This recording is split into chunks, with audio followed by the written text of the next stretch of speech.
नमस्कार दोस्तों, आप सभी का स्वागत है आज के हिंदी करंट अफेयर्स क्विज इस सत्र में। आज के क्विज का पहला सवाल, केप टू रियो रेस के 50वें संस्करण में भारतीय नौसेना में से कौन सा पोत भाग लेने के लिए तैयार है? सही जवाब है INSV तारिणी।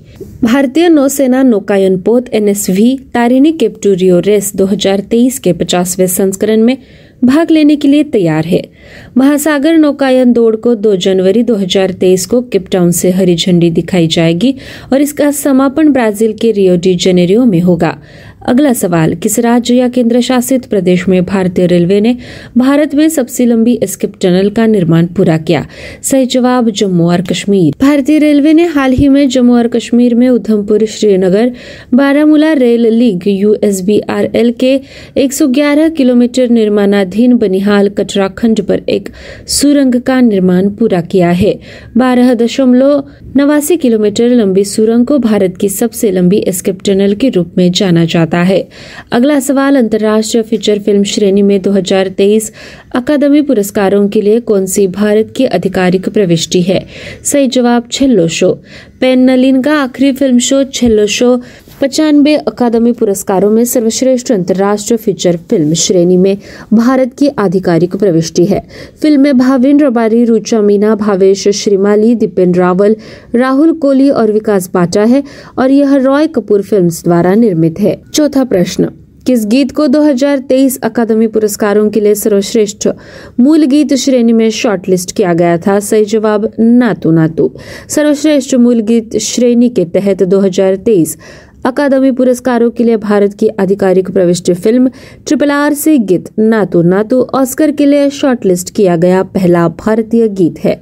पांचवा सवाल, किसे फिजी के नए प्रधानमंत्री के रूप में चुना गया है? सही जवाब सितवीनी राबुका। सितवीनी राबुका फिजी के 12वें प्रधानमंत्री बन गए हैं, जिससे दिसंबर 2022 में छोटे प्रशांत द्वीप राष्ट्र में चुनाव परिणाम के बाद के दिनों में तनावपूर्ण राजनीतिक गतिरोध समाप्त हो गया है। छठा सवाल, किस राज्य ने हाल ही में warehousing and logistics policy 2022 को मंजूरी दे दी है? सही जवाब उत्तर प्रदेश। उत्तर प्रदेश सरकार के मंत्रिमंडल ने हाल ही में UP warehousing and logistics policy 2022 को मंजूरी दी है। इस बात पर जोर देते हुए राज्य के औद्योगिक विकास मंत्री नंदगोपाल गुप्ता ने कहा कि इस कदम से इसे USD 1 ट्रिलियन अर्थव्यवस्था बनने में मदद मिलेगी। USD यानी यूनाइटेड स्टेट्स डॉलर। सातवां सवाल, किसे United world wrestling rising star of the year सम्मान के लिए नामांकित किया गया था? और सही जवाब है अंतिम पंघाल।